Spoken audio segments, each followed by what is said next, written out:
Bonjour à tous et bienvenue sur boursicoté.com pour cette nouvelle analyse technique du CAC 40 en clôture avec une séance qui met un petit peu, je dirais, de positif, puisque après avoir résisté ici à la zone des 7430 points, on a ouvert assez proche de cette zone, on est venu tester ici la zone des 7470, on est venu inscrire un nouveau plus haut significatif de tendance court terme, mais sans parvenir à franchir cette zone, puisqu'après ce test, on est redescendu à 7465,25. Le CAC 40 gagne tout de même 0,41% par rapport à la clôture de la séance précédente. Alors on a bien été aidé ici par quelques chiffres du côté des États-Unis qui ont un petit peu renforcé l'idée que l'on pourra avoir une baisse de 50 points de base sur les taux de la Fed la semaine prochaine. Au niveau des indicateurs techniques, on reste sur une dynamique plutôt positive. Les histogrammes du MACD se sont retournés hier. On est certes dans la zone inférieure de la zone d'évolution, mais dans une évolution qui, elle, est positive. Au niveau du RSI, c'est neutre. Et puis, ce qui est intéressant au niveau des volumes, c'est que là où nous avions précédemment des volumes lors des séances de hausse qui étaient inférieurs à la moyenne, c'était encore le cas la semaine dernière avec cette séance ici du 2 septembre, cette semaine, les volumes qui ont été observés lors de phases de hausse ont été supérieurs à la moyenne, ce qui est plutôt une bonne nouvelle. On voit ici les volumes sur les séances haussières qui montent et les volumes sur les séances baissières qui baissent. On n'est pas encore sur un retournement majeur, mais on est en train, semble-t-il, de s'en approcher. Donc ça, c'est plutôt un bon signal pour la suite.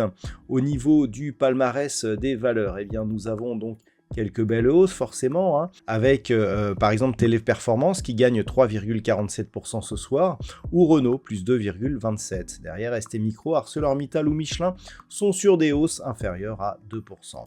Au niveau des plus fortes baisses, de 75% de perte pour Pernod Ricard, qui est la seule grosse perte de l'indice aujourd'hui, derrière des valeurs comme Danone, Crédit Agricole, Capgemini, BNP Paribas ou Airbus sont sur des pertes entre 0 et 0,5%.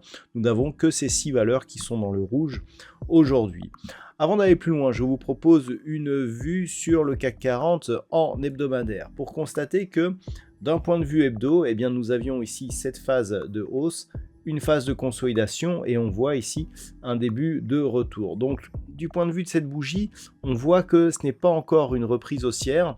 On est toujours ici dans une dynamique qui, après avoir attaqué la bande de Bollinger inférieure ici, a rebondi sur la moyenne mobile 20 exponentielle, puis repart à la baisse, mais on n'a pas enfoncé, on n'a pas de nouveau plus bas, donc par rapport à la bougie précédente, ce qui est un signe un petit peu de stabilité. Mais globalement, la dynamique de fond reste orientée à la baisse. Au niveau des indicateurs techniques, on est reparti sur une dynamique légèrement haussière au sens des histogrammes du MACD. On constate une hausse des volumes là aussi pour cette semaine qui est haussière et un RSI totalement neutralisé. Donc on le voit, on a une tendance qui est en train de changer, mais ce n'est pas encore assez fort pour vraiment donner un signal de retournement. Donc globalement, tant que l'on sera sous cette moyenne mobile 20 exponentielle, on sera dans une dynamique baissière suite au contact ici sur cette bande de Bollinger inférieure. Donc pour sortir de cette dynamique, il faudrait casser la moyenne mobile 20 exponentielle et puis si possible casser ici cette zone de point haut, donc la zone ici des 7603 points. Ce qui veut dire que tant que l'on est en dessous, même si on n'a pas de nouveau point bas significatif, on sera dans une dynamique plutôt baissière d'un point de vue moyen terme, avec comme risque un retour ici sur la zone des 7225, voire ici la zone des 7075 points pour, je dirais, confirmer la poursuite du mouvement. Et puis, si ce niveau venait à être atteint, on pourrait revenir ici sur le plus bas de cette semaine qui se situe à 7030 points. Pour revenir sur un plus haut, il faudrait au minimum donc casser zone des 7603. Une rupture ici des 7725 serait un signal beaucoup plus puissant. Maintenant, si on revient sur la vue en daily pour savoir comment aborder un petit peu cette séance de lundi, alors on est toujours là aussi sous la moyenne mobile 20 exponentielle. Ce qu'il faudrait, c'est dans un premier temps, casser cette zone ici des 7470 points. C'est un petit peu l'enjeu du jour. En clôture, on n'y arrive pas. Et puis, si cette zone venait à céder, donc on serait au-dessus de la moyenne mobile 20 exponentielle, l'enjeu serait de combler ce gap ici que nous avons entre 7532 et 7570 points. Ce gap qui avait mis fin à la dynamique haussière que nous avions ici, donc gap de rupture, début de la phase de consolidation. On arrive dans la zone 50, 61,8% avant de commencer à rebondir. On peut noter que l'on est remonté au-delà du retracement à 38,2%. Le niveau ici des 23,6 étant sur les débuts de comblement de gap, vous comprenez pourquoi c'est ce niveau ici qui sera déterminant dans le cadre d'une remontée, puisque le comblement de ce gap équivaudrait à un retour au-delà du retracement à 23,6% et donc à l'annulation de ce signal ici qui nous avait donné une première alerte baissière.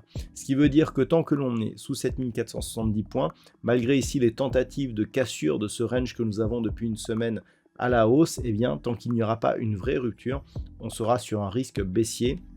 Sachant qu'à l'inverse, si les cours venaient ici sous la zone des 7365 points, on aurait certainement un contact ici avec la bande de Bollinger inférieure, l'inscription d'un nouveau plus bas significatif et donc une dynamique qui serait réactivée à la baisse avec comme objectif la zone ici 7310, 7283, 50. Dernier retracement de Fibonacci de la dernière dynamique haussière. Et je rappelle qu'en cas de rupture ici de ce retracement, on aurait un objectif de retour sur le bas de la dynamique, à savoir ici la zone des 7030 points.